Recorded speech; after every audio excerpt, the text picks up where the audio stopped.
Good morning students. तो इसके पहले हम लोग पढ़े थे पिछले क्लास में लॉ ऑफ रिफ्रैक्शन के बारे में, याद होगा है ना। उसके बारे में पढ़े थे कि उसमें स्नेल्स लॉ क्या करता है, that is sine I upon, वही बताए थे ना। देखो स्नेल्स लॉ के बारे में क्या बताए थे,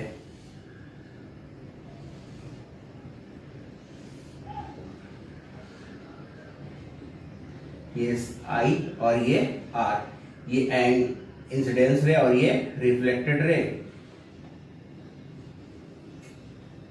ठीक है। सब स्नेल्स लॉ लिखा है, क्या बोलते हैं, the ratio of sine of angle of incidence to the ratio of sine of angle of refraction, ये होता है रिलेटिव रिफ्रैक्टिव इंडेक्स के बारे में। अब सवाल उठता है कि इसको μ1 अपॉन μ2 लिखे या μ2 अपॉन μ1। उसमें भी हम बताए थे कि जिसमें लाइट रे जा रहा होता है उसको पहले लिखते हैं हमेशा, यानी μ2 अपॉन μ1। और म्यू का फॉर्मूला भी बताए थे तुम लोगों को, CY/V।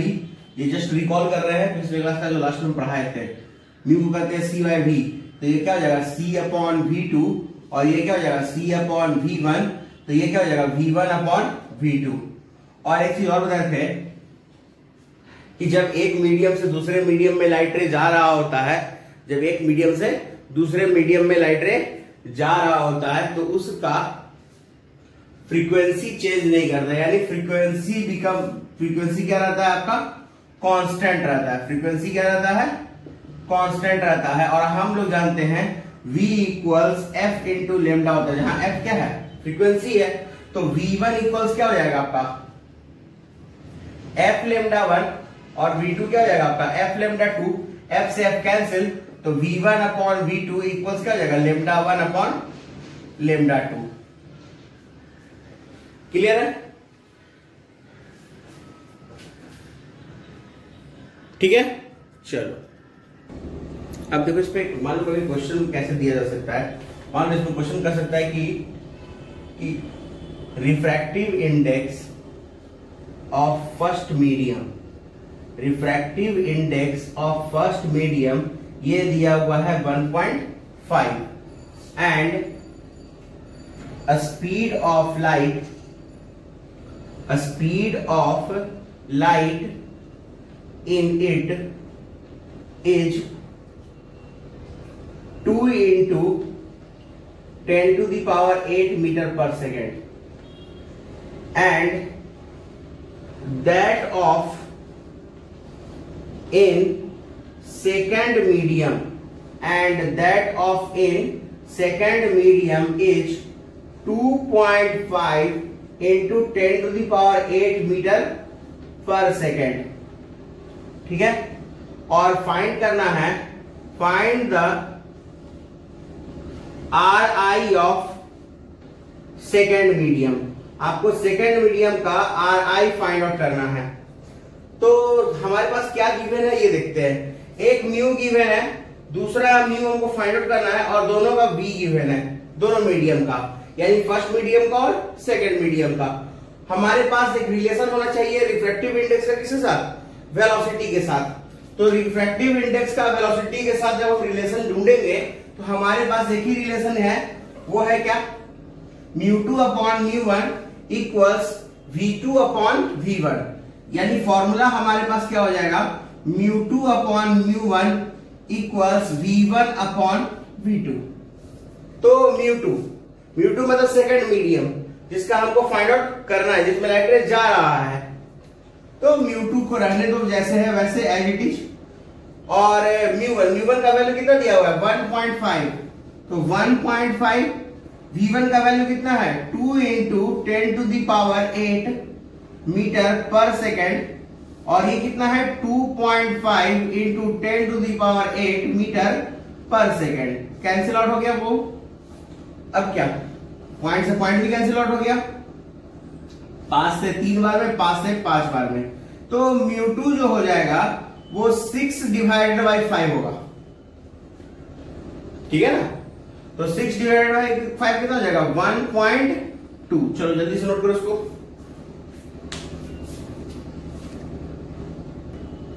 हो गया नोट, चलो अब इसके आगे ऐसा क्वेश्चन भी दिया जाता है कि जिसमें वेवलेंथ और वेलोसिटी का रिलेशन हो, ऐसा भी क्वेश्चन दिया जाता है जिसमें रिफ्रैक्टिव इंडेक्स का वेवलेंथ से रिलेशन हो, कुछ भी दिया जा सकता है इन सब को आपस में रिलेट करके। एंगल ऑफ इंसिडेंस और रिफ्रैक्शन से भी रिलेशन किया जा सकता है।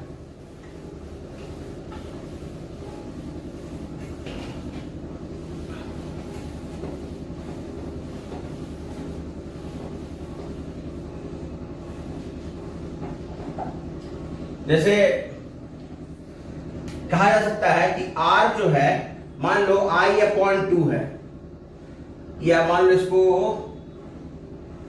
थीटा मान लेते हैं I को, और ये θ/2 है, और आपको ये कह रहा है कि एयर से जा रहे हैं हम किसी मीडियम में, एयर से जा रहे हैं किसी मीडियम में, वहां वैल्यू क्या है म्यू का बताना है। तो ऑब्वियस है कि ये क्वेश्चन आपको किसके टर्म में सॉल्व होगा, θ/2 के टर्म में सॉल्व होगा। और अब आ रहे किससे, एयर से, जिसका रिफ्रैक्टिव इंडेक्स क्या होता है 1 होता है। तो देखो कैसे सॉल्व करेंगे इसमें क्या हो जाएगा, हम क्या जानते हैं sin I/sin R इक्वल्स क्या होता है μ2/μ1। μ2 किसका लेते हैं, जिस मीडियम में जा रहे होते हैं, और μ1 किसका लेते हैं, जिस मीडियम से आ रहे होते हैं। तो रिजल्ट क्या हो जाएगा sin theta divided by sin θ/2 equals μ/1। ठीक है, तो इसको सॉल्व कर लेते हैं। तो sin थीटा का एक फॉर्मूला होता है θ/2 के रिलेट में, क्या होता है 2 sin θ/2 इंटू cos θ/2। तो रिजल्ट आ जाएगा यहां से हमारा 2 sin θ/2 into cos θ/2 divided by sin θ/2 equals mu. तो म्यू का वैल्यू कितना आ गया 2 cos θ/2। ये आगे यूज होगा जब आप प्रिज्म के से रिलेटेड क्वेश्चन सॉल्व करेंगे, आगे हम लोग पढ़ेंगे जब प्रिज्म में, तो वहां कुछ ऐसा रिलेशन कभी कभी क्वेश्चन में दे देता है इंसिडेंस रे और रिफ्लेक्टेड रे के रिस्पेक्ट में, तब वहां हम लोग इसको यूज करेंगे। ठीक है ना, ठीक है, तो उसको समझ में आ गया। तो ऐसा भी क्वेश्चन क्रिएट किया जा सकता है। अब हम लोग इसके आगे चलते हैं, नोट कर लिए, ठीक।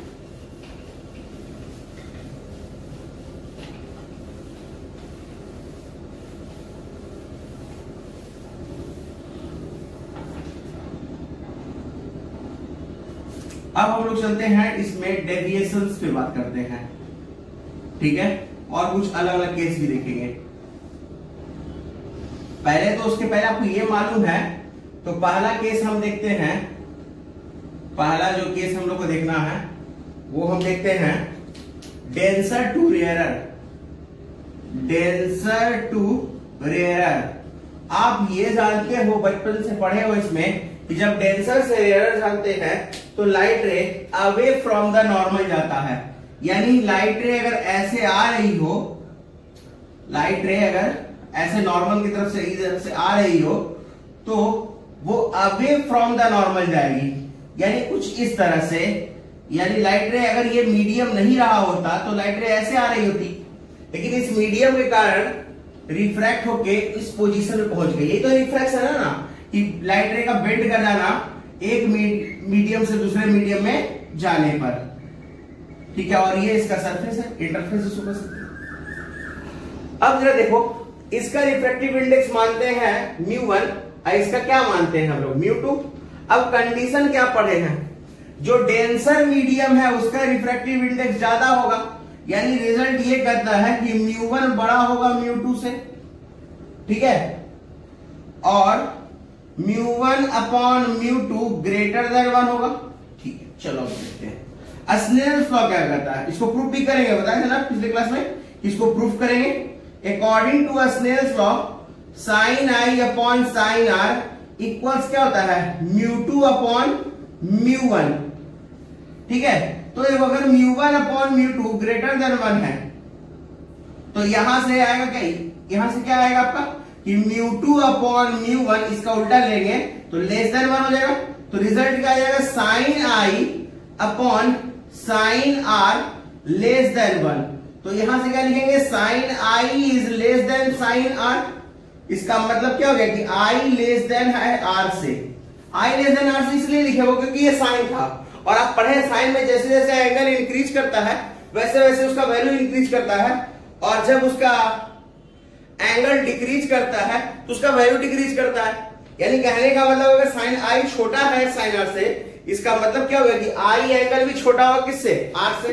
तो देखो यही तो है, यहां आई जो है छोटा है हमारा आर से, देख लो, है ना। और ये डेविएशन हुआ ना, ये डेविएशन हुआ हमारा, ये है हमारा डेल्टा। डेल्टा क्या है यहां पर, डेल्टा है यहां आई माइनस आर। अब अगर तुम यहां से ध्यान से देखो तो ये क्लॉकवाइज या एंटी क्लॉकवाइज है, तो ये जो जा रहा है वो एंटी क्लॉकवाइज जा रहा है, ऐसे कर लो, ठीक है। डेविएशन एंटी क्लॉकवाइज है ये, तो क्लॉकवाइज भी निकाला जा सकता है, अगर अब तक है ही नहीं कर सकते। अब इसके बाद कौन से मीडियम में देखेंगे हम लोग, तो सेकंड देखेंगे हम लोग रेयरर टू डेंसर। कहां देखेंगे, रेयरर टू डेंसर, दोनों इसी मीडियम में देखते हैं, रेयरर मीडियम से डेंसर मीडियम में।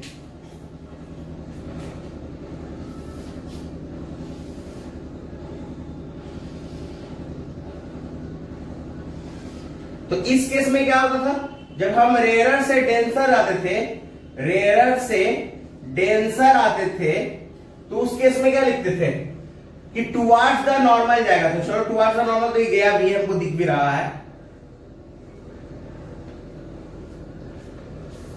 अब देखो यहां भी वैसे ही प्रूफ कर लो, डेंसर मीडियम है यानी μ2 बड़ा है μ1 से, इसका मतलब क्या हो गया कि μ2 अपॉन μ1 बड़ा है 1 से, है ना।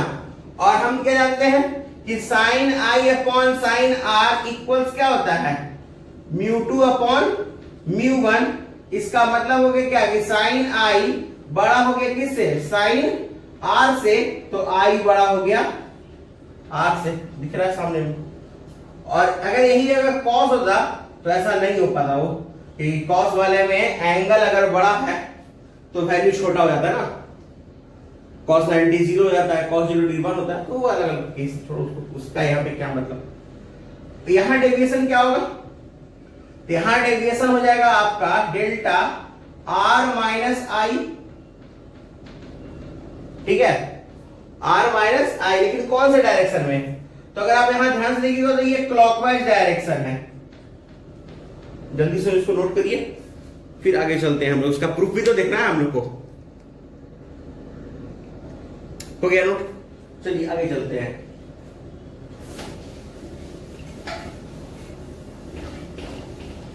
अब हम लोग क्या देखेंगे, तो अभी हम जस्ट बोले थे कि स्नेल्स लॉ का हमको प्रूफ देखना है।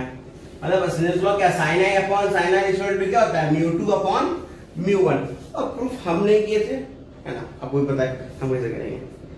ये जैसे आपको याद होगा हमने रिफ्लेक्शन वाले में दिखाया था कि एक फ्रेंच थे Pierre de Fermat, Pierre de कार्टेन है उसमें भी बोले थे हम, पियरे डी फर्मेट, उन्होंने एक प्रिंसिपल दिया था कि जो लाइट रे चलती है उसका जो डिस्टेंस ट्रेवल्ड होता है वो ऑप्टिमम यानी आइदर मैक्सिमम मिनिमम या कांस्टेंट होगा। और इन सभी केस में आप पढ़ते हैं कि डिफरेंशिएशन क्या होता है, मेरा जीरो होता है। आप मैक्सिमम पढ़िए या मिनिमम पढ़िए या कांस्टेंट केस देखिए, हर एक के केस में जब आप डिफरेंशिएट करते हो तो वो रिजल्ट जीरो ही रहता है उसका, ठीक है। तो चलो इसको देखते हैं, तो हेडिंग दे देते हैं प्रूफ ऑफ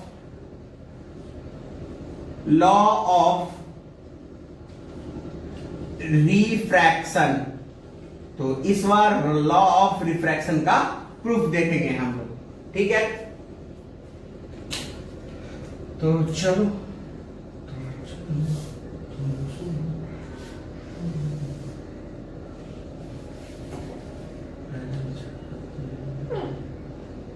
देखो,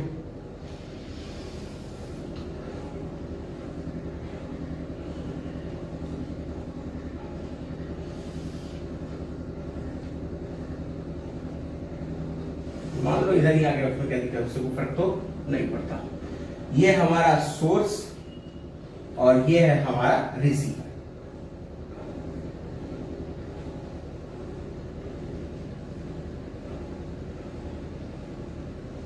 मान लेते हैं ये टोटल लेंथ। याद ही होगा आप लोग को, जैसे वहां हमने d माना था, सेम यहां भी क्या मानेंगे, d मानेंगे। ये टोटल लेंथ d है, तो अगर ये x होता है तो ये d माइनस एक्स होगा।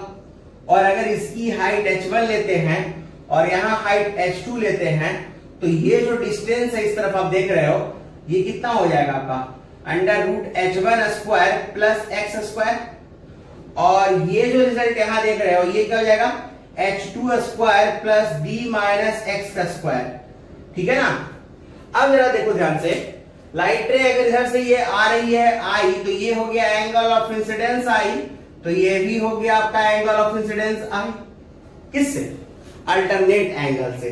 वैसे ही अगर ये हमारा आर है एंगल ऑफ रिफ्रैक्शन, तो ये भी आपका क्या होगा, आर होगा एंगल ऑफ रिफ्रैक्शन। चलो ठीक है। अब जरा देखना ध्यान से चीज को, तुमको प्रूफ क्या करना है, sine I upon sine are equal to mu two upon mu one. तो हमारे पास ये फर्स्ट मीडियम है, तो मान लेते हैं यहां वेलोसिटी v1 है और यहां वेलोसिटी कितना है v2, और इसका रिफ्रैक्टिव इंडेक्स म्यू2 है और इसका रिफ्रैक्टिव इंडेक्स म्यू1 है। तो पीरियड फॉर्मेट क्या कहते हैं कि टाइम ऑप्टिमम होता है, तो पहले हमको टाइम निकालना होगा। तो टाइम इक्वल्स क्या होता है, तो टाइम इक्वल्स होता है distance upon velocity, distance upon velocity, यही क्या होता है। ठीक है, क्योंकि वेलोसिटी डिस्टेंस अपॉन टाइम होता है, डिस्प्लेसमेंट एक्चुअली, तुम दिल में मत ले लेना। तो देखो यहां से हमारा t1 क्या हो जाएगा, तो t1 हो जाएगा under root h1 square plus x square upon velocity v1, और t2 हो जाएगा under root h2 square plus d minus x का square divided by velocity v2। ठीक है। अब क्या करते हैं हम लोग, total time t, total time t क्या हो जाएगा t1 प्लस t2, यानी h1 square plus x square upon v1। ये t1 है और ये t2 का वैल्यू कितना है, तो t2 का वैल्यू है हमारा h2 square plus d minus x का स्क्वायर अपॉन v2। क्लियर है। अब क्या करेंगे हम लोग, तो डिफरेंशिएट करेंगे। क्या करेंगे, डिफरेंशिएट dt अपॉन dx निकालेंगे, और ये जीरो होना चाहिए। x के टर्म में ही इसलिए करते हैं क्योंकि x ही यहां वेरिएबल है, x ही क्या है यहां पे वेरिएबल है। x वेरी कर सकता है, sh भी वेरी कर सकता है, लेकिन हमने पहले फिक्स कर लिया कि सोर्स वहां है और वहां हमारा रिसीवर है। तो इसका डिफरेंशिएशन अगर तुम निकालोगे तो रूट x का डिफरेंशिएशन क्या होता है, 1/2 रूट x, और इस पे चेन रूल लगेगा ना, तो अगर चेन रूल से फिर हम जाएं तो h1 स्क्वायर यानी कांस्टेंट, कांस्टेंट का डिफरेंस 0, और x स्क्वायर का क्या हो जाएगा 2x, और डिवाइडेड में v1 तो है ही हमारा, इसको तो हम छोड़ भी नहीं सकते। तो चलो 2 से 2 कैंसिल हो गया, ये थोड़ा अच्छा काम होगा। अब इधर करते हैं, इधर करेंगे तो क्या हो जाएगा 1/2 अंडर रूट h2 का square plus d minus x का स्क्वायर। फिर चेन रूल से जाएंगे हम लोग, तो रिजल्ट में h2 का स्क्वायर का तो 0 गया ही कहां से, बच गया क्या, तो इसका differential twice of d minus x. फिर चेन रूल से जाएंगे d माइनस एक्स के लिए, तो d का 0 हो जाएगा कांस्टेंट और x का 1 हो जाएगा, तो ये -1। और आपको हम क्या बोले थे कि टाइम क्या होता है, ऑप्टिमम होता है, ऑप्टिमम होता है, तो मतलब dt अपॉन dx क्या हो जाएगा, शून्य हो जाएगा। तो dt अपॉन dx को अगर हम शून्य कर दें और यहाँ पे v2 जो छोड़ गया उसको लिख दे, तो रिजल्ट क्या बनता है हमारा, x upon under root h1 square plus x square into 1/v1 minus 2 से 2 काट देते हैं, अहिंसा के पुजारी हम लोग नहीं हैं, h2 का square plus d minus x का स्क्वायर इंटू 1/v2। अब क्या होगा, अब ये होगा कि एक को इस तरफ लाना होगा, चलो इसी को ले आते हैं, बात एक ही है, चलो यार उसको क्या फर्क पड़ता है, वैसे भी माइनस प्लस से हो जाएगा, कट के हुए हो चाहे जैसे हो। तो रिजल्ट हो जाएगा x upon h1 square plus x square into 1/v1 D minus x divided by h2 square plus D minus x का स्क्वायर इंटू 1/v2। अब अगर आप यहां ध्यान से देखेंगे तो डिस्टेंस हमारा जो भी था वो सब चीज हो गया कैलकुलेट। अब टाइम हम सब कैलकुलेट कर चुके हैं हम लोग। अब देखते हैं यहां पे, अगर आप वहां ध्यान देखोगे तो इस आई एंगल के लिए ये परपेंडिकुलर और ये हाइपोटेनस, क्लियर है? तो वो रिजल्ट तो साइन आई हो गया, वो रिजल्ट क्या हो गया? साइन आई हो गया।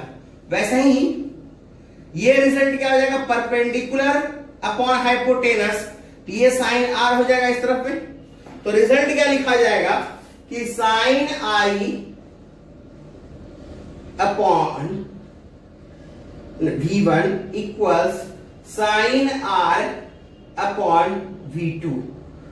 अगर आप और इसको अच्छे से लिखेंगे तो आपको sine I divided by sine R equals दिखेगा v1 अपॉन v2।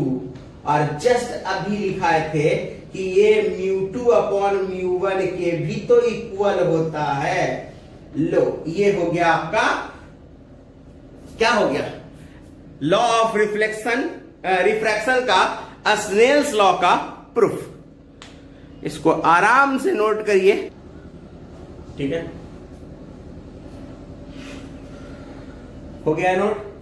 चलो, तो अब इस पर क्वेश्चन देखते हैं।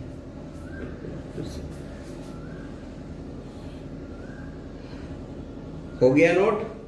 चलो, इस पर हम एक क्वेश्चन देखते हैं। स्नेल्स लॉ पे ही देखेंगे, अभी एक दो देखा भी था हमने, और एक देख लेते हैं, ठीक है ना? चलो, उसके बाद आगे चलें।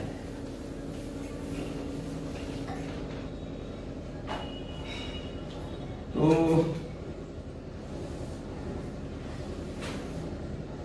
मान लो एक मीडियम है, ठीक है ना, जिसका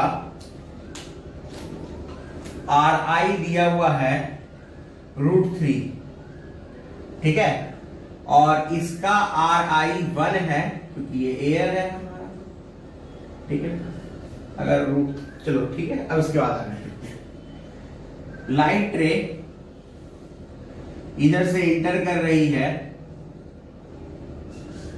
30 डिग्री एंगल पे, यानी एंगल ऑफ इंसिडेंस कितना है हमारा? 30 डिग्री, यानी आई कितना हो गया? 30 डिग्री हो गया। और आपको फाइंड आउट करना है आर का वैल्यू। ये आर क्या होगा? ये तो ऑब्वियस है कि आर जो है वो आई से ज्यादा ही होगा। तो चलो देखते हैं, कंडीशन फिर क्या लगाएंगे? साइन आई upon sine R equals μ2 upon μ1। μ2 किसका लेंगे? जिसमें हम जा रहे होते हैं, और μ1 किसका लेंगे? जिससे आ रहे होते, जा रहे हैं हमने एयर में, यानी 1, और ये क्या हो जाएगा? √3। तो √3 साइन आई इक्वल्स क्या हो जाएगा? 1 इंटू साइन आर। तो 1 को लिखे ना लिखे कोई फर्क नहीं पड़ने वाला। तो साइन आई का वैल्यू कितना होता है?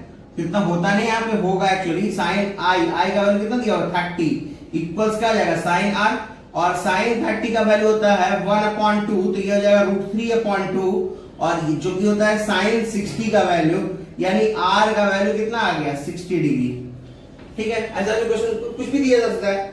अब यहाँ पे एंगल की जगह पे एंगल दे देता, रिफ्रैक्टिव इंडेक्स पूछ लेता, ठीक है ना? कुछ भी, तो इजी क्वेश्चन है सब, बुद्धू वाला। चलो, तो इसको मिटा दिया जाए।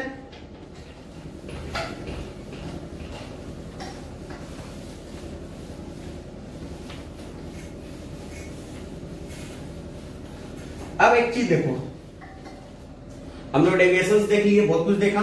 अब एक देखो यार ध्यान से कि स्नेल्स लॉ में भी हम लोग क्या लिखे थे? यहां आई और यहां आर, यहां μ1, यहां μ2। क्या लिखे थे? कि साइन आई upon sine R equals μ1 upon μ2। μ1 upon μ2 ना, कोई दिक्कत नहीं। अगर तुम ध्यान दो तो गलत लिख रहे हैं। क्या बोले थे? सबसे पहले उस मीडियम का लिखो जिसमें लाइट रे जा रहा होता है। जा रहा है किसमें? μ2 वाले में। अब ये मत बोलना सर कि आप हमेशा तो μ2 उसी को मान लेते हैं, वो तुम्हारी इच्छा, तुम किसी को भी मान लो, ठीक है। रिफ्रैक्टिव इंडेक्स किसी को कुछ मान लो, फर्क नहीं पड़ता। तो μ2 अपॉन μ1। लेकिन ये इतना याद रखना बाबू कि हमेशा RI उसी का पहले लिखते हैं जिसमें लाइट रे जा रहा था। ये स्नेल्स लॉ का अपना मतलब खुद का कंडीशन था शुरू से, और वही हर जगह चलेगा, कहीं भी आप जाओ, आप कहीं भी यूज करोगे इसको सबसे पहले याद रखना है। तो यहां से रिजल्ट क्या आ जाएगा, μ1 sin I equals μ2 sin R। यानी ये रिजल्ट ये कहता है कि रिफ्रैक्टिव इंडेक्स और साइन ऑफ एंगल का जो वैल्यू है, रिफ्रैक्टिव इंडेक्स और साइन ऑफ एंगल का जो वैल्यू है प्रोडक्ट का, वो कांस्टेंट है। यानी हम कह सकते हैं mu into sine theta equals constant है, चाहे किसी भी मीडियम के लिए। तो अगर हमारे पास एक से ज्यादा मीडियम हो, एक से ज्यादा मीडियम तो होगा, मतलब दो से ज्यादा अगर मीडियम हो, जैसे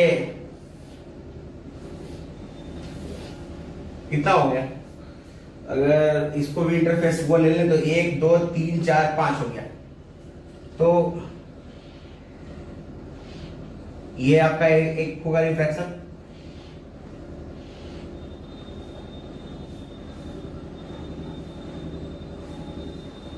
अब कौन यहाँ पे ज्यादा है कौन कम है ये हमको नहीं पता, सिर्फ हम यहाँ पे एक चीज देख रहे हैं, रिफ्रैक्शन तो होगा हर एक जगह पर, हर एक पॉइंट पर जहां भी इंटरफेस मिल रहा है वहां रिफ्रैक्शन तो होगा, ठीक है ना। और हम मान लेते हैं इसका रिफ्रैक्टिव इंडेक्स μ1, इसका μ2, इसका μ3, इसका μ4 और इसका μ5। और अगर वैसे ही हम लोग एंगल ऑफ इंसिडेंस मानते चले जाएं, I1, I2, I3, I4, और वैसे ही अगर आपके आ गया रहता तो और भी रिजल्ट आ सकता था, I5 तक भी जा।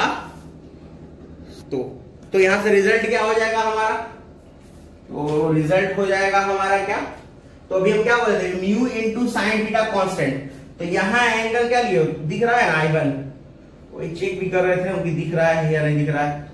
ये I2 है मान लो, अगर नहीं भी दिख रहा हो तो चलो इसको I3 कर लेते हैं फिर से, और ये है हमारा I4, ठीक है।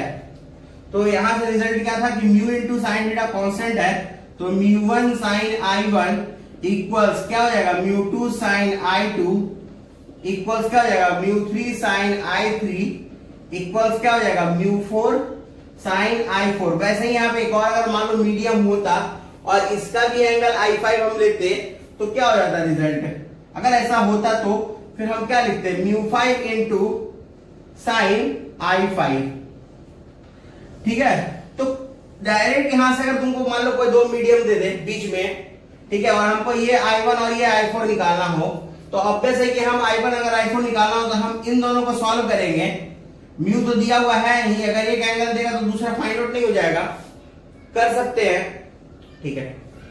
तो और एक चीज और याद रखिएगा कि जिस भी मीडियम का वैल्यू अगर सेम होगा, जैसे मान लो अगर हमारा 2 और 4 सेम है या 1 और 4 सेम है, तो जो 1 का रे होगा और जो 4 का रे होगा वो आपस में पैरेलल हो जाएगा, ठीक है। इसको भी हम लोग प्रूफ करेंगे जब हम लॉ ऑफ, ऐसे भी तुम समझ सकते हो, अगर मीडियम का रिफ्रैक्टिव इंडेक्स सेम होगा, अगर रिफ्रैक्टिव इंडेक्स को ही सेम कर दे तो एंगल भी सेम हो जाएगा, है ना। I1 और I4 इक्वल हो जाएगा, तो पैरेलल तो वैसे भी उन सबको समझ में आ रहा है। लेकिन हम इसको जब हम लोग पढ़ेंगे रिफ्रैक्शन थ्रू ग्लास स्लैब, तो वहां भी इसके बारे में बात करेंगे, ठीक है ना। वहां हम देखेंगे भी पैरेलल कैसे हो जाता है। वैसे समझ में आ रहा होगा कि अगर RI इक्वल हो जाए, जैसे μ1 और μ4 की ही बात कर रहे हैं, अगर इक्वल होता है तो साइन I1 इक्वल्स क्या हो जाएगा, साइन I4, तो ऑब्वियस है कि वो क्या होगा, समझदार तो है, पैरेलल होगा। चलो इसको नोट कर लो, आगे चलते हैं।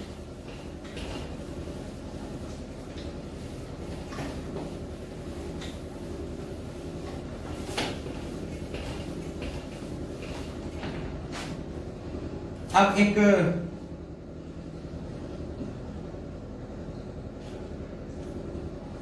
क्वेश्चन है, लगभग हर एक बुक में है ये क्वेश्चन अभी भी।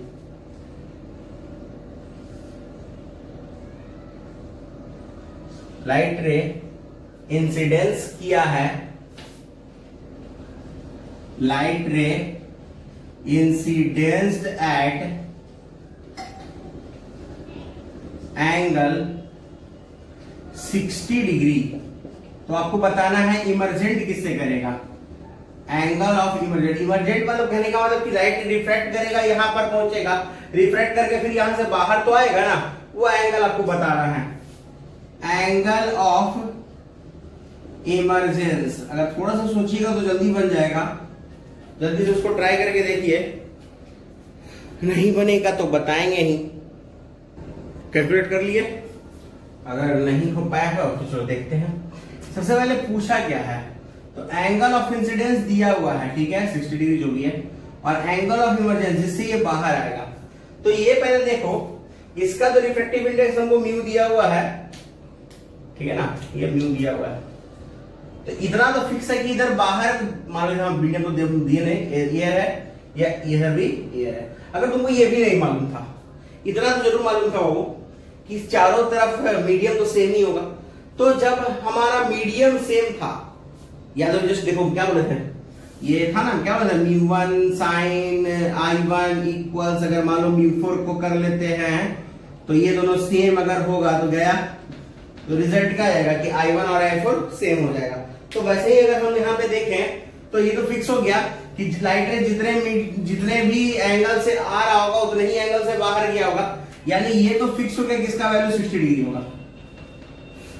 सॉल्व करने का कोई जरूरत नहीं है। लेकिन इसमें एक और क्वेश्चन पूछता है, जो क्वेश्चन में है भी एंगल ऑफ डेविएशन के बारे में, कि एंगल ऑफ डेविएशन कितना होगा। तो सबसे पहले तो ये देखना होगा कि angle of deviation anti clockwise है या क्लॉकवाइज, उसे समझना होगा, और फिर वहां से रिजल्ट निकालेंगे उसको हम लोग।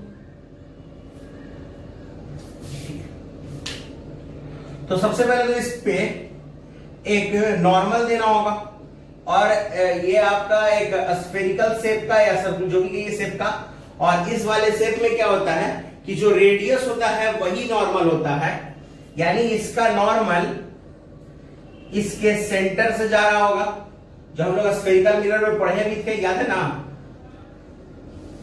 तो ये लाइट रे ऐसे चला गया।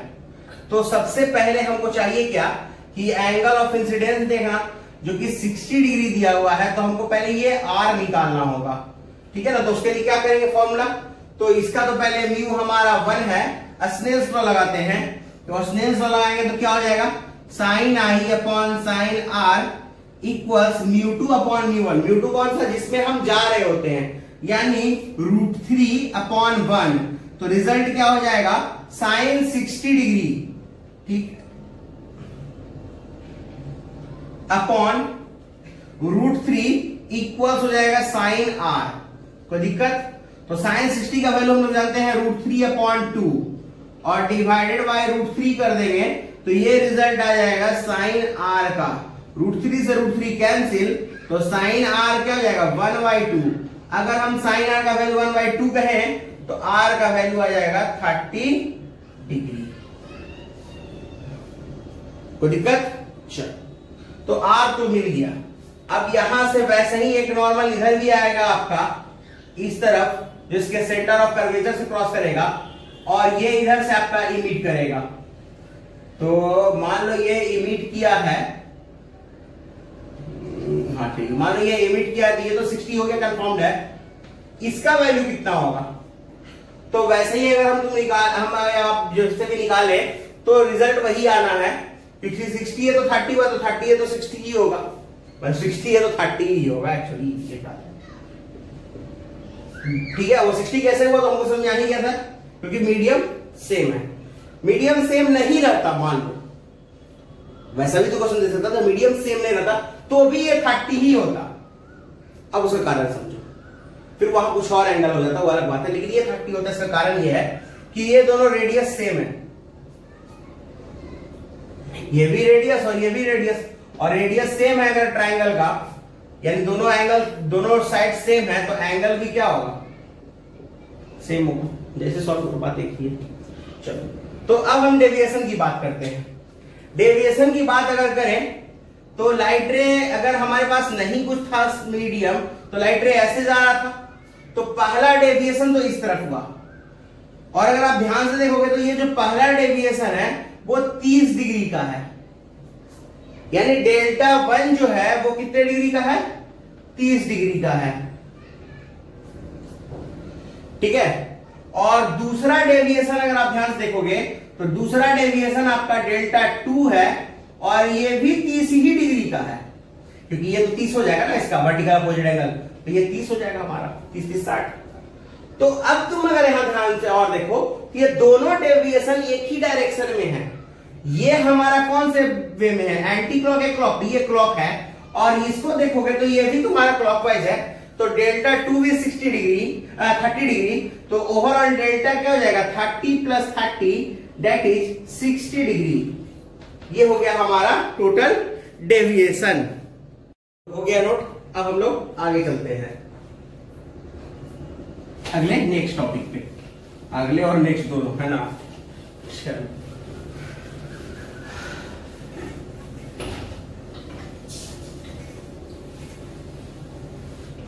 देखो, जो नेक्स्ट टॉपिक है हमारा वो एक्चुअली एपरेंट डेप्थ और एपरेंट हाइट है। आप फील भी करते होगे कि अगर मान लो एक बाल्टी है उसमें हम पानी भर दिए तो उसका जो बॉटम है वो थोड़ा ऊपर दिखता है। क्लास 9, 8 और या 10 में आपको इस तरह का एक प्रैक्टिकल करने के लिए कहा गया था कि आप एक कटोरी में एक कॉइन रख दो और उस कॉइन को देखने का प्रयास करो उसके एकदम कॉर्नर से, एकदम उसके कॉर्नर से, और कुछ इस तरह से कोशिश करो कि फाइनली वो कॉइन आपको नहीं दिखे। अब अपने किसी एक दोस्त को कहो कि उसमें वो पानी डाले, तो देखना कि तुम्हारा जो कॉइन है वो जो कटोरी के अंदर है जिसको तुम देख नहीं पा रहे थे, अब पानी डालने के बाद वो दिखना स्टार्ट हो गया है। तो इसका रीजन ये था कि कहीं ना कहीं हमारा लाइट रे डेविएट किया है और उसका जो बॉटम है वो नीचे से थोड़ा ऊपर उठा है, यानी वो हमारे अब विजिबल रीजन में आ जा रहा है। तो वही चीज हम लोग यहां देखेंगे।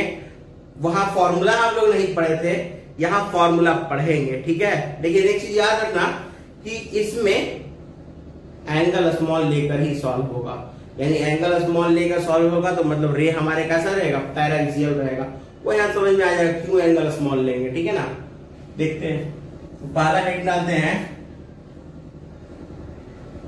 एपरेंट, वैसे ही एक एपरेंट हाइट भी होता है, एपरेंट डेप्थ। तो ये एपरेंट डेप्थ कब फील होगा, तो जब तुम वाटर में देखो, है ना। तो वाटर में देखो तो इसका मतलब क्या हुआ, तुम तो एयर में हो और तब तुम वाटर में देख रहे हो। इसका मतलब ये हुआ कि ये तभी फील होगा जब हम रेयरर टू डेंसर देखेंगे। क्या देखेंगे, रेयरर टू डेंसर। तो ये फिक्स है कि इस वाले में हम लोग क्या देखेंगे, रेयरर टू डेंसर। वैसे ही एपरेंट हाइट कब देखा जाता है, जब हम डेंसर टू रेयरर देख रहे हैं, यानी हम पानी से बाहर देखें या यहां से ऊपर क्लाउड को देखें। कहा तो ये जाता है बाबू कि एयर और वैक्यूम दोनों का आरआई सेम होता है, लेकिन हम लोग खुद भी ये जानते हैं, फील करते हैं कि वैक्यूम का आरआई परफेक्ट 1 है और एयर का थोड़ा उससे लिटिल बिट ज्यादा है, तो कहीं ना कहीं वो स्लाइटली चेंज कर जाएगा, डिफर करेगा उसके हाइट में। तो दो चीजें, हाइट वाला अगर एपरेंट हाइट की बात की जाए तो उस केस में याद रखिएगा कि आप कहां होंगे, डेंसर मीडियम में, और व्यू कहां करेंगे, रेयरर मीडियम में। और एपरेंट डेप्थ वाले में क्या होगा, तो एपरेंट डेप्थ वाले में आप होंगे रेयरर मीडियम में और व्यू कहां करेंगे, डेंसर मीडियम में। और एक चीज याद रखिएगा, दूसरा चीज, इस चीज को जरा ध्यान समझिएगा। ये है हमारा, मान लो ये है नॉर्मल N1 और ये N2। अगर कोई लाइट रे इधर से आई आ रहा हो जिसका वैल्यू है, मतलब आ रहा हो जिसका एंगल ऑफ इंसिडेंस कितना हो गया, 0, तो R भी क्या होगा, ऑब्वियस है कि 0 होगा। तो इस केस में क्या पॉसिबल है, पॉसिबल है कि इसको डेविएशन दिखेगा।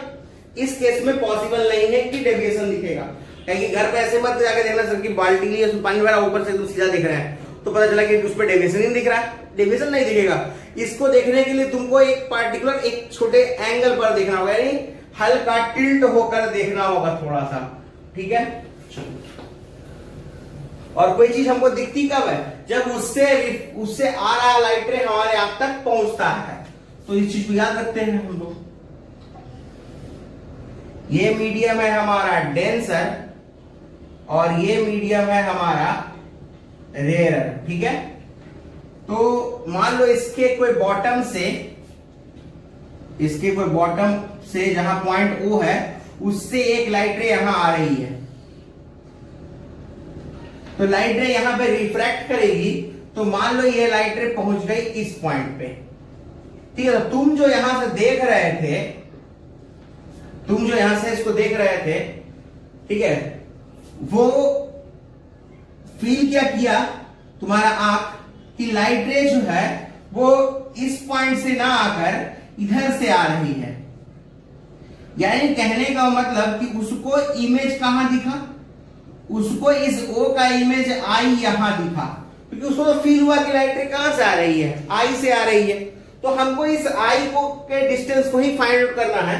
ये तो हो गया हमारा सरफेस, ये क्या हो गया हमारा सरफेस। ठीक है, तो सॉल्व करते इसको। ये हो गया I, ठीक है, तो ये भी हो जाएगा I अल्टरनेट एंगल से। ये हो गया R, तो ये भी हो जाएगा R आपका कॉरस्पॉन्डिंग एंगल से। ठीक है ना, डेंसर है, इसको मान लो हम मान लेते हैं μ2 और इसको मान लेते हैं μ1। आप बाकी याद रखिएगा कि लाइट रे जिसमें जा रहा होता है उसका ये पहले रखते हैं और जिससे आ रहा होता है उसका बाद में। तो याद रखने का चीज है, बहुत सिंपल है। तो ये है इसका रियल डेप्थ D, ये है इसका रियल डेप्थ D और ये डेप्थ हमको फील हुआ है, जिसको हम लोग कहते हैं एपरेंट डेप्थ। क्या कहते हैं? एपरेंट डेप्थ, जिसको बोलते हैं हम लोग DA। तो सबसे पहले बात करेंगे हम लोग स्नेल्स लॉ की। स्नेल्स लॉ क्या कहता है? जो स्नेल्स लॉ ये कहता है कि sine I upon sine R, तो μ1 अपॉन μ2 लिखें या μ2 अपॉन μ1। तो याद रखना बस क्या था हमको कि जिसमें लाइट रे जा रहा है उसका रिफ्रैक्टिव इंडेक्स पहले लिखाएगा और जिसमें से लाइट रे आ रहा है उसका रिफ्रैक्टिव इंडेक्स बाद में लिखाएगा। तो यहां रिजल्ट क्या लिखाएगा आपका μ1 अपॉन μ2। ठीक है, आप जानते क्या है कि अगर एंगल स्मॉल हो, क्या बोल रहे वो पहले ही बोल देगा, वो ये पैरेक्सियल रे का कंडीशन लगेगा क्योंकि एंगल स्मॉल होगा। क्यों स्मॉल होगा उसका कारण समझ लो, देखो आंसर ही नहीं है उसके बिना। इफ एंगल इज स्मॉल, बात ये है, इफ एंगल इज स्मॉल, मजाक कर रहा है सीरियसली मान लेना, इफ एंगल इज स्मॉल तो साइन थीटा किसके इक्वल हो जाता है? tan थीटा के। तो साइन आई क्या हो जाएगा पर tan I और साइन आर क्या हो जाएगा? tan R equals μ1 upon μ2। अब tan थीटा का फॉर्मूला जो हम लोग पढ़े थे वो क्या था? Perpendicular divide by base. तो tan I को अगर हम देखें तो मान लो अगर ये इसका कुछ नामकरण कर देना चाहिए ना, इसको A कर लो, इसको P कर लो। हाँ, तो tan I क्या हो जाएगा हमारा? AP अपॉन D, और उसी तरह से tan R क्या हो जाएगा? AP upon DA। यानी ये रिजल्ट हो जाएगा AP अपॉन D और ये क्या हो जाएगा? AP upon DA equals μ1 upon μ2। AP से ये P कैंसिल, तो DA अपॉन D इक्वल्स क्या हो जाएगा? μ1 अपॉन μ2। और ठीक है, तो DA क्या आ गया हमारा? μ1 अपॉन μ2 इंटू D।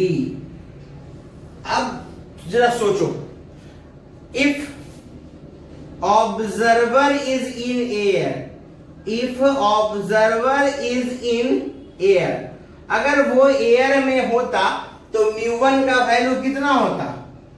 1 होता है ना। μ1 का वैल्यू कितना होता? 1 होता। तो DA क्या हो जाता? D अपॉन म्यू होता। तो यहां पे साफ साफ दिख रहा है कि म्यू तो पहला बात की ग्रेटर देन 1 होता है, यानी 1 पॉइंट समथिंग होता है। तो और म्यू का वैल्यू अगर हमारा 1 से ग्रेटर है और डिवाइड दिए है ना, तो यानी DA छोटा है D के रिस्पेक्ट में। और अगर यहां हम लोग शिफ्ट देखेंगे तो शिफ्ट कितना हो जाएगा इसका?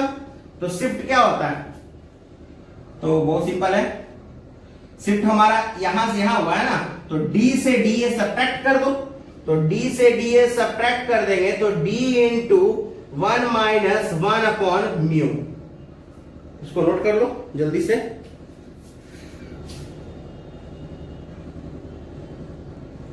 हो गया नोट। वैसे ही हम लोग किस पे चलेंगे, एपरेंट हाइट पे। एपरेंट हाइट में क्या बोले थे कि आप रहेंगे रेयर मीडियम में, और जो जहां से आपका इमेज देखा जा रहा है, जैसे आप क्लाउड को देख रहे हो तो क्लाउड का इमेज देखोगे, लाइटर तो क्लाउड से ही आएगी तब ना आप देख पाओगे उसको, तो वो कहां रहेगा, रेयर मीडियम में। आप रहेंगे ऑब्जर्वर में। ऑब्जर्वर कहां रहेगा, डेंसर मीडियम में। जैसे अगर आप किसी मछली की दुनिया को देखो, अगर मछली आपको देख रही हो बाहर से, आप मछली पकड़ने गए हो और वो देख रही हो आपको अंदर से, तो कहीं ना कहीं वो वही केस है, आपको कहां से देख रही है, डेंसर से रेयर। जल्दी से हम लोग इसको अब देख लेते हैं एपरेंट हाइट का केस। तो एपरेंट हाइट का केस देखना है हम लोग को, ठीक है ना। तो आप कहां थे, डेंसर में। लाइट रे कहां से आ रही थी, रेयर से आ रही थी, ठीक है। चलो जल्दी से इसको देखा जाए। तो यहां है ये आपका मान लो ऑब्जेक्ट, ठीक है, जिससे लाइट रे आ रही है। तो इसको थोड़ा और नजदीक कर लेते हैं, डायग्राम बनाना आसान होगा। और आप जब आते हो कहां से, रेयर से डेंसर की तरफ, रेयर से डेंसर की तरफ, तो लाइट रे टुवर्ड्स द नॉर्मल बेंड करता है। लाइट रे किधर बेंड कर जाता है, टुवर्ड्स द नॉर्मल। तो यहां टुवर्ड्स द नॉर्मल ये बेंड कर गया हमारा लाइट रे। तो हमको क्या फील हो रहा होगा, जो हम यहां देख रहे हैं इसको जो देख रहे हैं उसको क्या फील हो रहा होगा कि लाइट रे इस पॉइंट से आ रही है, यानी उसको इस बार जो इमेज दिखेगा वो ऑब्जेक्ट से ऊपर दिखेगा। यानी एपरेंट हाइट क्या होता है, ज्यादा होता है रियल हाइट के रिस्पेक्ट में। अब कुछ लोग रियल हिट बोल रहा होगा, रियल हाइट के रिस्पेक्ट में क्या होता है, एपरेंट हाइट ज्यादा होता है, ठीक है ना। वैसे ही हमारा एपरेंट वो जो था कम था। चलो देखते, ये एंगल आई तो ये भी एंगल कहां गया बच्चा, आई, और ये एंगल आर तो ये भी एंगल आर, कोई दिक्कत नहीं। फिर वैसे इसका नाम दे दो P, इसका नाम A दे दो, और ये हाइट H है हमारा अभी तक, और ये हमको फील हुआ है HA, ठीक है। हम लोग आ रहे थे किधर से, रेयर से आ रहे थे, ठीक है। तो रेयर मान लो, इसको μ1 मान लेते हैं, इसको μ2 मान लेते हैं। वो तो हमको मालूम है ये ना कि क्या यूज करना है, ठीक है। तो अब यहां आते हैं, तो रिजल्ट क्या होगा यहां, साइन आई अपॉन साइन आर। साइन आई अपॉन साइन आर इक्वल्स क्या हो जाएगा, तो साइन आई अपॉन साइन आर हो जाएगा आपका, तो जिसमें हम लोग जा रहे होते हैं उसको पहले लिखते हैं, ठीक है। जिसमें लाइट रे जा रहा होता है, यानी μ2 में जा रहा है तो μ2 को पहले लिखेंगे, तो क्या हो जाएगा μ2 अपॉन μ1, ठीक है। अब आओ इसमें, तो ये क्या हो गया आपका, sine I upon sine are equal to μ2 upon μ1। अगर एंगल स्मॉल है, for a small angle, small angle के लिए क्या होगा, साइन थीटा नियर अबाउट होता है थीटा के, यानी वो नियर अबाउट हो जाता है tan थीटा के। तो उसको जरा उधर ही यूज कर ले हम लोग, उस वाले पार्ट का, बोर्ड का। तो क्या हो जाएगा, ये क्या यूज होगा, देखो tan i upon tan r, tan i upon tan r क्या हो जाएगा आपका, tan i upon tan r हो जाएगा μ2 अपॉन μ1। तो tan का वैल्यू, तो tan थीटा क्या होता है, परपेंडिकुलर अपॉन बेस, यानी tan i क्या हो जाएगा यहां से AP upon HA, apparent height, और ये क्या हो जाएगा AP अपॉन H इक्वल्स क्या हो जाएगा μ2 अपॉन μ1। AP से AP कैंसल, तो रिजल्ट क्या आ जाएगा, H upon HA equals μ2 upon μ1। तो यहां से HA हमारा क्या आ जाएगा, μ2 अपॉन μ1 इंटू H, ठीक है। तो अब यहां से हम अगर देखें कि हम वैक्यूम में हैं, इफ, ठीक है, if the observer is in, देखो वैक्यूम किसके लिए बोल रहे हैं, वैक्यूम किसके लिए, जब हम एयर की बात करेंगे, या अगर कोई और मीडियम है तो फिर तो तुम्हारा सिंपल ये एयर हो गया, अगर कोई और मीडियम है तो सिंपल एयर क्यों बन ही रहे हो इसके रिस्पेक्ट में। अगर हम एयर से वैक्यूम की बात करेंगे फिर ये वैक्यूम मान लेते तो फिर भी इसका वैल्यू 1 ही होगा, तो μ1 का वैल्यू हो जाएगा 1, तो उस हिसाब से HA क्या हो जाएगा मेरा, म्यू इंटू एच, μ1 तो 1 ही हो गया ना, तो फिर यहां से शिफ्ट क्या हो जाएगा, तो शिफ्ट होगा HA माइनस एच, यानी म्यू माइनस 1 इंटू एच, और यहां दिख भी रहा है कि HA बड़ा होगा क्योंकि म्यू तो हम जानते हैं कि 1 से बड़ा होता है, और अगर म्यू 1 से बड़ा होता है तो उसका h से मल्टीप्लीकेशन भी क्या हो जाएगा, बड़ा होगा, तो ऑब्वियस है कि यहां पर क्या होगा, HA ग्रेटर होगा h। तो अब हम लोग इस पे एक क्वेश्चन देखते हैं, तो यहां पे तो कोई दिक्कत नहीं है, ठीक है।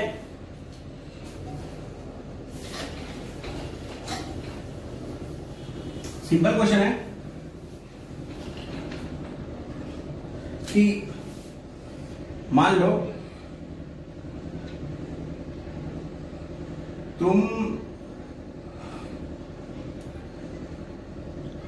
कहे, तुम मत रहो, वैसे ही एक मान लो चिड़िया है, बर्ड, अब यहां पे बर्ड, मान लो बर्ड लिखो, हटाओ नहीं, इतना का है टेंशन, और ये बर्ड है 12 मीटर हाइट पे, ठीक है, और इसने अंदर एक मछली देखा है, फिश, इसको बनाना थोड़ा सा ट्राई कर लेते हैं एक बार।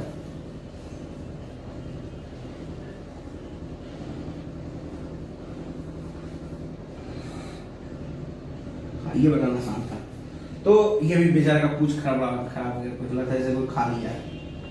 तो देखो हम वेजिटेरियन है, नॉन वेज नहीं खा रहे हैं, तो यहाँ फिश है, ठीक है, तो इसको यहाँ इसका भी देख लो, ये पानी के अंदर 24 मीटर पे है, ठीक है, 12 और 24, तुमको ये बताना है, दोनों एक दूसरे को देखेगा, क्योंकि ये भी इसको देख सकता है, ये दोनों के पास आ दिया भगवान, एक को थोड़ा दिया है, तो ये इसको देख सकता है और ये भी इसको देख सकता है, तो ये इसको कहां देखेगा और ये इसको कहां देखेगा। अब देखो पहला बात याद रखना, तुम जो अगर देख रहे हो डिस्टेंस दिए हैं, लेकिन ये मत सोचना कि नॉर्मली देख रहा है, अगर नॉर्मली देखेगा कुछ फर्क नहीं पड़ता ना, उसमें क्या फर्क पड़ जाएगा, एंगल तो बहुत छोटा हो जाएगा, नॉर्मल में तो डेविएशन ही नहीं आएगा, डेविएशन नहीं आएगा तो फिर कैसे एपरेंट आएगा। तो हमको अगर देखना है एपरेंट हाइट, चलो हम इसी का निकालते हैं कि ये फिश बर्ड को कैसे देखना होगा। तो यहां पे ये मान लो ये तो वाटर में है, और वाटर का RI होता है 4/3, और ये है एयर में जिसका म्यू क्या होता है 1 होता है।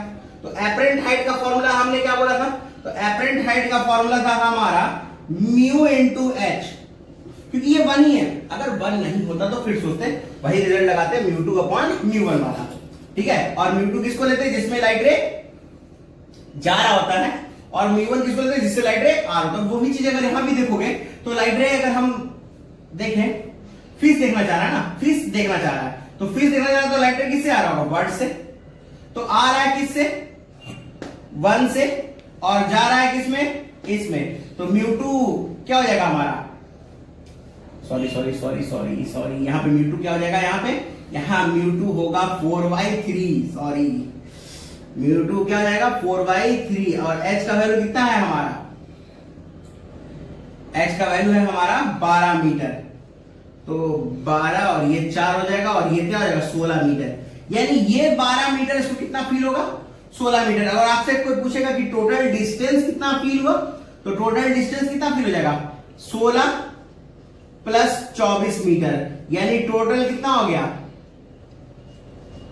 40 मीटर, ठीक है। क्योंकि लाइट रे आ रहा है यहां से और जा रहा है इसमें, तो हम लोग किसको लेंगे, तो μ2 हमेशा 4/3, यहां पर μ2 4/3 सही है, और μ1 क्या हो जाएगा 1, ठीक है। वैसे ही हम लोग इसका भी निकाल सकते हैं, इसका, वर्ड का किसके लिए, फिश के लिए। अगर वर्ड फिश को देखेगा तो ये एपरेंट डेप्थ इसको थोड़ा यहां फील होगा, है ना। तो उस केस में देखो क्या हो जाएगा, तो वर्ड अगर देखेगा किसको, वर्ड देखेगा फिश को, when bird sees the fish.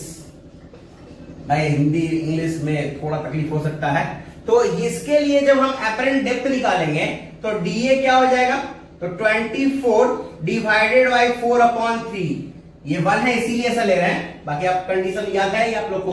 तो 24 multiplied by 3 divide by 4 metre, 18 metre हो गया किसका, इसका एपरेंट डेप्थ। तो अब यहाँ पे टोटल डिस्टेंस कितना इसको फील होगा, तो 12 मीटर तो इसका है ही, और ये 18 मीटर, यानी 12 मीटर प्लस 18 मीटर, तो ये कितना हो जाएगा, 30 मीटर इसको फील होगा। तो आज हम लोग क्या देखें, एपरेंट डेप्थ और एपरेंट हाइट, फिर वो हम लोग रिफ्रैक्शन का केस देखे थे, रिफ्रैक्शन को प्रूव भी किए थे हम लोग, और बाकी इसके बाद अगले क्लास में, ठीक है। तब तक के लिए पढ़ते रहे।